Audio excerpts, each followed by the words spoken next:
Olá, eu sou a Lenore e você está no canal Diários Esquecidos. Hoje eu vou contar para vocês um conto de George Sand. Antes de começar, no entanto, como sempre, eu gostaria de pedir para você se inscrever no meu canal, deixar um like, fazer um comentário e, se possível, indicar o meu canal para alguém que você pense que possa gostar desse tipo de conteúdo. Se você estiver me ouvindo nas plataformas de podcast, eu gostaria de pedir, por favor, para você se inscrever no meu canal do YouTube. É bem rápido e você me ajudaria bastante. Bem, vamos lá? Esperidião, por George Sand. Havia 3 noites que eu não dormia.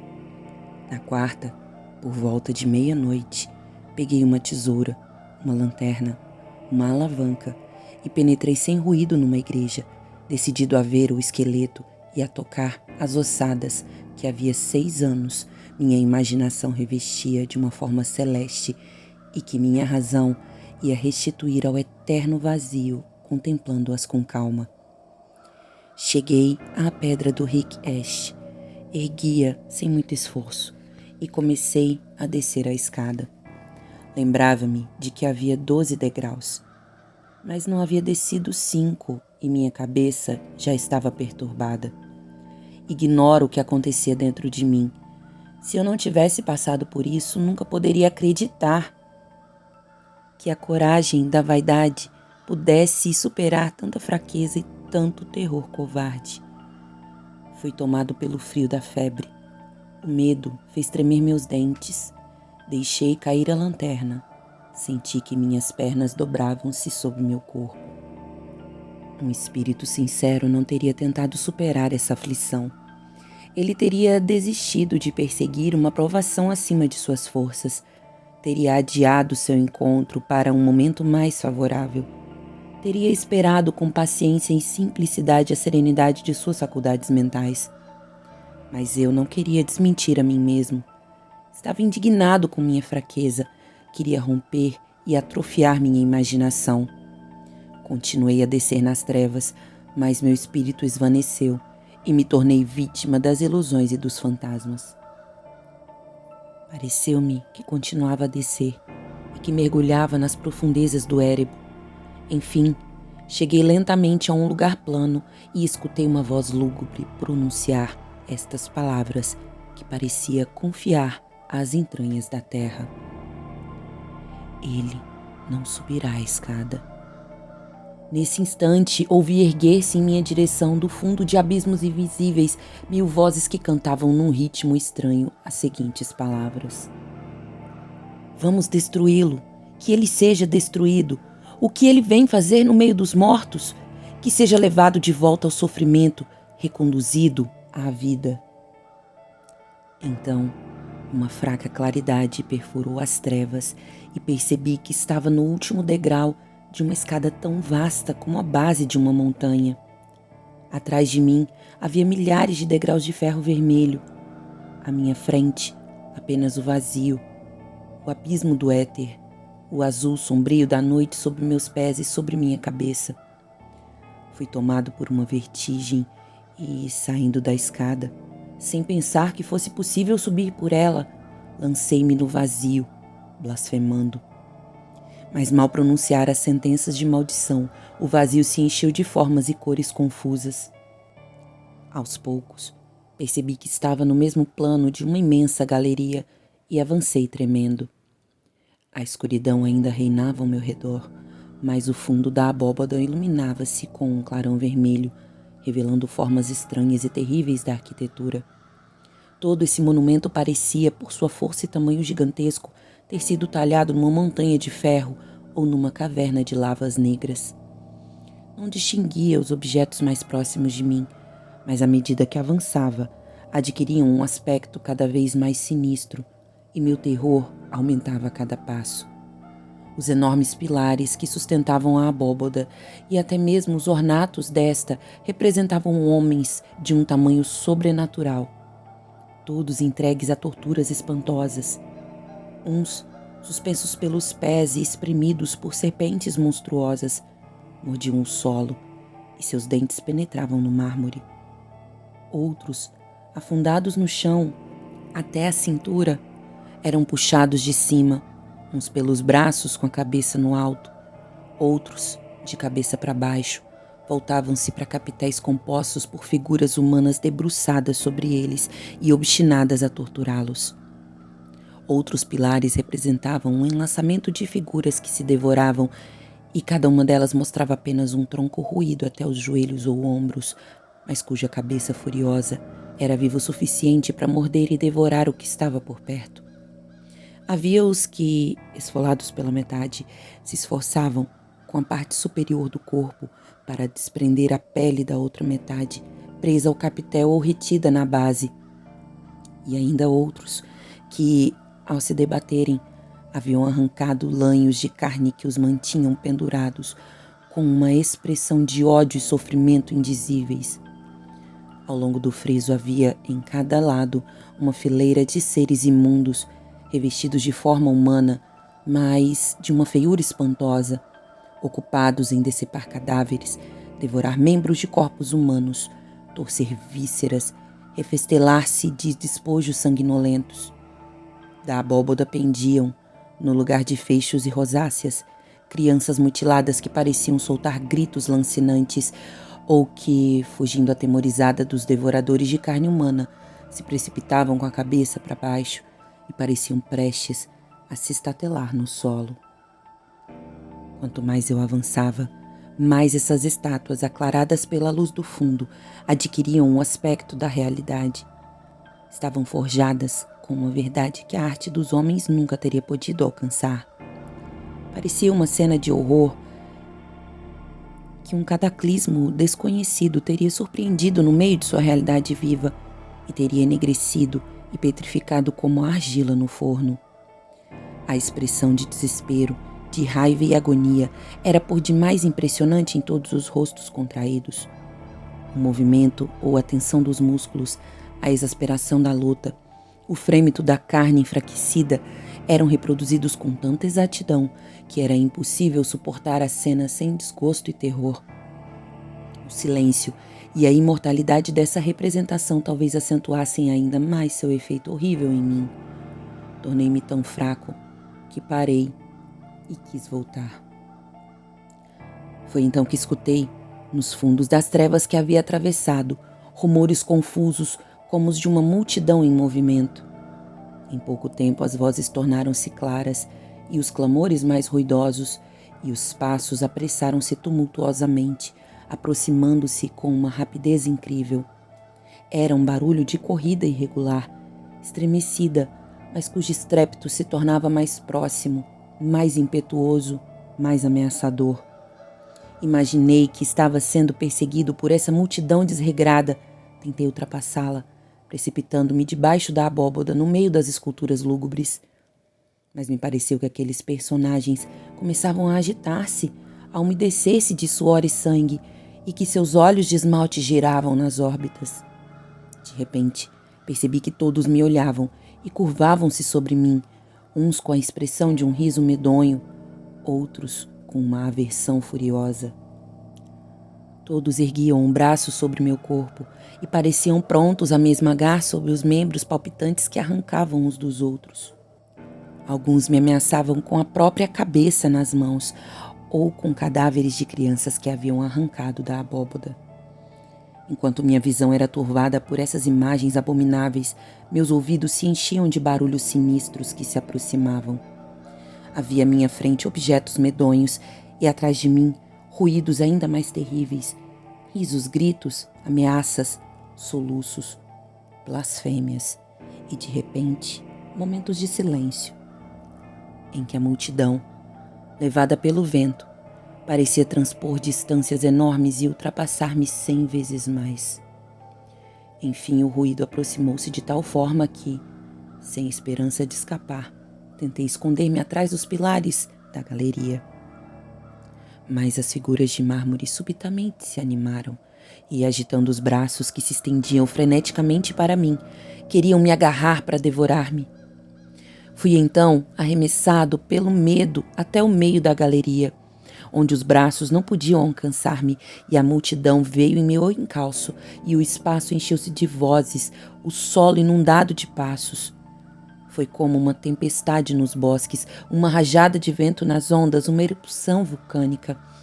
Tive a impressão de que o ar estava abrasado e de que meus ombros se dobravam sob o peso da onda. Fui carregado como uma folha de outono no turbilhão de fantasmas. Todos usavam vestes negras e seus olhos ardentes brilhavam sob um capuz sombrio, como os de um tigre no fundo de seu antro. Havia os que pareciam mergulhados num desespero sem limite, os que se entregavam a uma alegria insensata ou feroz, e outros cujo silêncio selvagem me dava calafrios e me amedrontava ainda mais.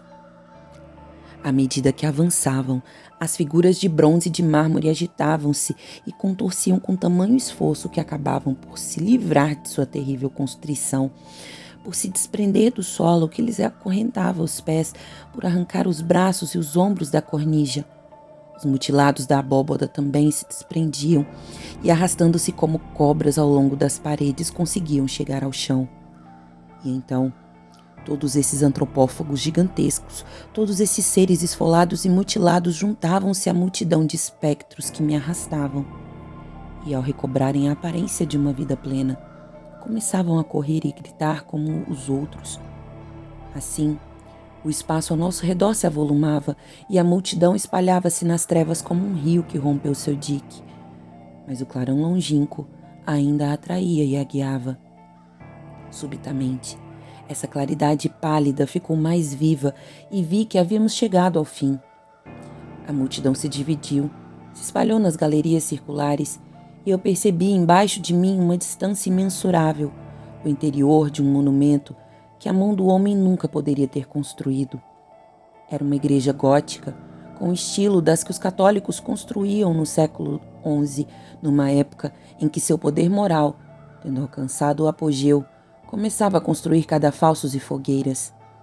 Os pilares afilados, as arcadas pontiagudas, os animais simbólicos, os ornatos estranhos, todos os caprichos de uma arquitetura pretensiosa e extravagante estavam ali, desdobrados num espaço e em dimensões tais que 1 milhão de homens poderiam ser abrigados sob a mesma abóboda.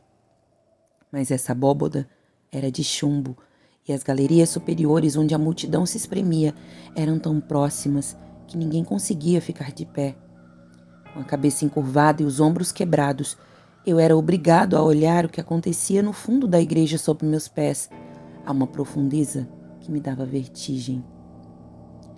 De início, só pude distinguir os reflexos da arquitetura, cujas partes inferiores flutuavam num vácuo, enquanto as partes intermediárias iluminavam-se de clarões vermelhos entrecortados por sombras negras, como se um foco de incêndio tivesse explodido em algum ponto imperceptível. Aos poucos, a claridade sinistra espalhou-se por todas as partes do edifício, e eu divisei um grande número de figuras ajoelhadas na nave, enquanto uma procissão de padres usando hábitos sacerdotais desfilava lentamente no meio e dirigia-se ao coro cantando com uma voz monótona: "Vamos destruí-lo, aquele que pertence à tumba, que seja reconduzido à tumba." Esse canto lúgubre reavivou meu terror. Olhei ao redor de mim, mas vi que estava sozinho num dos vãos entre duas vigas. A multidão invadira todos os outros e eu não parecia preocupada comigo. Então, tentei escapar desse lugar pavoroso em que um instinto secreto me anunciava a realização de algum terrível mistério. Vi várias portas atrás de mim, mas estavam vigiadas por horríveis rostos de bronze que caçoavam, falando entre si e dizendo: "Vamos destruí-lo. Os despojos de sua carne nos pertencerão." Paralisado por essas palavras, aproximei-me da balaustrada, curvando o corpo ao longo da rampa de pedra para não ser visto. Senti tamanho horror de que ia acontecer que fechei os olhos e tapei os ouvidos. Com a cabeça coberta com meu capuz e curvado até os joelhos, acabei por imaginar que tudo isso era um sonho e que eu adormecera num catre de minha cela. Fiz um esforço incrível para acordar e escapar ao pesadelo e, com efeito, pensei ter acordado. Mas ao abrir os olhos, encontrei-me no mesmo vão, rodeado à distância por espectros que me haviam conduzido até ali. E vi no fundo da nave a procissão de padres que chegaram ao meio do coro, formando um grupo coeso em cujo centro acontecia uma cena de horror que nunca esquecerei. Havia um homem deitado num caixão, e esse homem estava vivo. Ele não se lamentava, não mostrava nenhuma resistência, mas soluços sufocantes escapavam de seu peito, e seus suspiros profundos, acolhidos por um silêncio morno, prendiam-se sob a abóboda que os devolvia à multidão insensível. Perto dele, vários padres, munidos de martelos e pregos, iam enterrá-lo assim que lhe arrancassem o coração. Com os braços sanguinolentos e enterrados no peito entreaberto do mártir, cada um vinha remexer e torcer em vão as entranhas do homem. Ninguém podia arrancar seu coração invencível, pois um feixe de diamante parecia protegê-lo. De vez em quando, os carrascos deixavam escapar um grito de raiva, e imprecações misturadas com vaias respondiam no alto das galerias. Durante essas abominações, a multidão, prosternada na igreja, permanecia imóvel, numa atitude de meditação e recolhimento. Então, um dos carrascos se aproximou todo ensanguentado da balaustrada que separa o coro da nave e disse a seus homens ajoelhados: Almas cristãs, fiéis fervorosos e puros, ó meus irmãos bem-amados, orai, redobrai súplicas e lágrimas a fim de que o milagre se realize e vocês possam comer a carne e beber o sangue de Cristo, vosso divino Salvador. E os fiéis passaram a rezar em voz baixa, a golpear o peito e a espalhar cinzas em suas faces, enquanto os carrascos continuavam a torturar sua presa. A vítima murmurava, chorando essas palavras: ó meu Deus, livra essas vítimas da ignorância e da impostura. Parecia que um eco da abóboda, como uma voz misteriosa, trazia esses lamentos aos meus ouvidos. Estava tão paralisado pelo medo que, em vez de lhe responder e aumentar minha voz contra os carrascos, apenas me dedicava a espiar os movimentos dos que me cercavam, com a esperança de que não despejassem sua raiva contra mim, vendo que eu não era um deles. Depois tentei despertar, e durante uns segundos minha imaginação me conduziu a cenas alegres. Numa bela manhã, eu me via sentado na cela rodeado pelos meus livros preferidos. Mas um novo suspiro da vítima me arrancava dessa visão doce, e de novo me encontrava diante de uma interminável agonia e de carrascos incansáveis. Olhava o paciente e parecia que ele se transformava a cada instante. Não era mais o Cristo, e sim Abelardo, e depois Jean Hus, em seguida Lutero. Eu me livrara desse espetáculo de horror e parecia rever a claridade do dia, fugindo com leveza e rapidez para o meio de uma agradável área campestre. Mas um riso feroz, vindo de perto de mim, me tirava com um sobressalto dessa doce ilusão, e eu percebia Esperidião no ataúde, lutando com os infames que esmagavam seu coração, sem conseguir apoderar-se dele.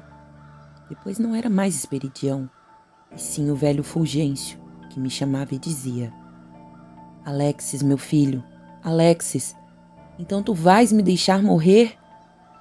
Mal acabou de pronunciar meu nome, vi em seu lugar no caixão meu próprio rosto, o peito entreaberto, o coração rasgado por unhas e tenazes.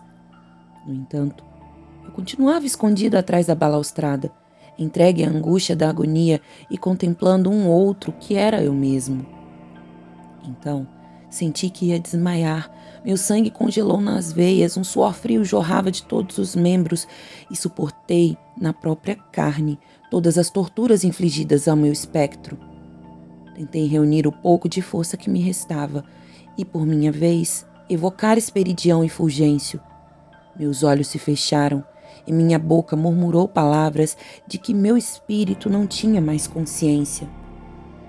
Quando abri os olhos, vi perto de mim uma bela figura ajoelhada numa atitude calma. A serenidade repousava em seu rosto largo e seus olhos não ousavam abaixar para o meu suplício. Ele tinha o olhar dirigido para a abóboda de chumbo, e notei que acima de sua cabeça a luz do céu penetrava por uma ampla abertura. Um vento fresco agitava levemente os anéis dourados de seu belo cabelo. Havia em seus traços uma melancolia inefável misturada com desespero e piedade. Ó tu, cujo nome conheço, falei em voz baixa, tu que pareces invisível a estes fantasmas medonhos e que ousas dirigir-te somente a mim que te conhece e te ama, salva-me destes terrores, livra-me deste suplício. Ele se virou para mim e me olhou com olhos claros e profundos que pareciam ao mesmo tempo lamentar e desprezar minha fraqueza. Depois, com um sorriso angelical, estendeu a mão e toda a visão recolheu-se nas trevas. Então, apenas escutei sua voz amiga que disse a mim: tudo que pensaste ver aqui existe apenas na tua cabeça. Tua imaginação sozinha forjou o sonho horrível contra o qual tu te debateste. Que isto te ensine a humildade e te lembre da fraqueza do teu espírito antes de tentares fazer o que ainda não és capaz de executar. Os demônios e fantasmas são criações do fanatismo e da superstição. Para que te serviu toda a tua filosofia, se ainda não sabes distinguir as puras revelações que o céu concede das visões grosseiras evocadas pelo medo? Nota que tudo o que acreditaste ver aconteceu em ti mesmo e que teus sentidos abusados não te fizeram outra coisa senão dar uma forma às ideias que há muito tempo te preocupam. Viste nesse edifício formado de figuras de bronze e de mármore, ora devoradoras, ora devoradas, um símbolo das almas que o catolicismo embruteceu e mutilou, uma imagem dos combates que as gerações consagraram à igreja profanada, devorando-se entre si, restituindo umas às outras o mal que haviam suportado. Essa onda de fantasmas furiosos que te arrastou é a incredulidade, e a desordem, o ateísmo, a preguiça, o ódio, a cupidez, a inveja, todas as paixões maléficas que invadiram a igreja quando a igreja perdeu a fé. E esses mártires, cujas entranhas os príncipes da igreja disputavam, eram os cristos, os mártires da nova verdade, os santos do futuro, atormentados e dilacerados até o fundo do coração pelos impostores, invejosos e traidores. Tu mesmo, movido por um instinto de nobre ambição, tu te viste deitado neste cenotáfilo, ensanguentado, aos olhos de um clero infame e de um povo imbecil. Mas foste duplicado aos teus próprios olhos. E enquanto a metade mais bela do teu ser suportava a tortura com perseverança e recusava entregar-se aos fariseus, a outra metade, egoísta e covarde, se escondia na sombra e, para escapar a seus inimigos, deixava a voz do velho Fulgêncio expirar sem eco. Foi assim, ó Alexis, que o amor à verdade soube preservar tua alma das paixões vis do povo. Mas foi assim, ó monge, que o amor ao bem-estar e ao desejo de liberdade te tornaram cúmplice do triunfo dos hipócritas, com quem estás condenado a viver. Vamos, acorda e procura na virtude a verdade que pudeste encontrar na ciência. Mal acabou de falar, despertei. Eu estava na igreja do convento, estirado sobre a pedra do Riqueche, ao lado da cova entreaberta. Amanhecera. Os pássaros cantavam alegremente ao redor dos vitrais. O sol nascente projetava um clarão de ouro e púrpura no fundo do coro. Vi nitidamente a pessoa que se dirigira a mim ingressar nesse clarão e apagar-se como se fosse confundida com a luz celeste. Sentia-me abatido por um sono de morte e meus membros estavam entorpecidos pelo frio da tumba. O sino batia as matinas. Apressei-me em recolocar a pedra sobre a cova. E pude sair da igreja antes que alguns devotos fervorosos, que não dispensavam os ofícios da manhã, entrassem no templo. Fim.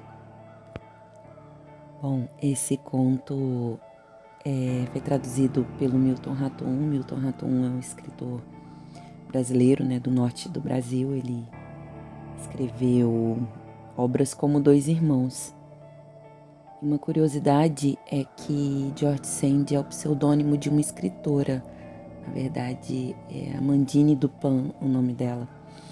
E para quem não entendeu o conto, porque é um conto surreal, esse conto fala de um monge, né, que aparentemente ele está sofrendo de um pesadelo e ele desce até a catacumba de uma igreja para poder constatar alguma coisa que ele fez, né? Provavelmente o que eu entendi é que ele vai ver, né, os ossos de alguém, imagino que alguém que ele tenha matado, enfim. E nesse percurso ele acaba, né, caindo nesse pesadelo e tem esse pesadelo com essas visões horríveis aí que eu acabei de ler. Bom, mas eu não vou me demorar mais. É isso, eu espero que vocês tenham gostado. Obrigada e tchau, tchau.